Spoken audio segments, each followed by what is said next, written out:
जब हनुमान जी सीता मैया को ढूंढने के लिए समुद्र के ऊपर से उड़ रहे थे, तो अचानक से वो रुक गए और उनको ऐसे लगने लगा कि किसी ने उनको पकड़ लिया है।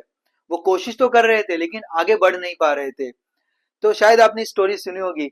एक सिमिका नाम की राक्षसी क्या करती थी, जो ऊपर से उड़ती हुई चीजें थी उनको उनके शैडो को पकड़ लिया करती थी और खा जाती थी। जब मैं छोटा था और रामायण सीरीज देख रहा था, तब मेरे मन में प्रश्न आया था कि ये शैडो बनी ही क्यों रही थी। है ना, हनुमान जी बढ़िया आराम से निकल गए होते और सीता मैया को ढूंढ लिए होते। जब मैं बड़ा हुआ तो साइंस में मैंने इसका रीजन पढ़ा कि ये शैडो आखिर बनती क्यों है। चलिए मैं आपको बताता हूँ। जब भी कोई सोर्स ऑफ लाइट होती है और लाइट लाइट पार्टिकल्स वहां से लाइट रे ट्रेवल करती है, और उसके रास्ते में जब भी कोई ऑब्स्टेकल आता है, तो क्या होता है, आजू बाजू से तो लाइट निकल जाती है, लेकिन इसके पीछे वाले पार्ट में लाइट पहुंच नहीं पाती है, जिसकी वजह से यहाँ पे अंधेरा होता है।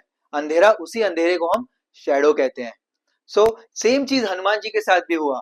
ऊपर सन था, सूरज की रोशनी नीचे की ओर आ रही थी और हनुमान जी समुद्र के ऊपर से उड़ रहे थे। तो नीचे, बिकॉज यहाँ पर हनुमान जी क्या हो गए, एक ऑब्स्टेकल के जैसे हो गए।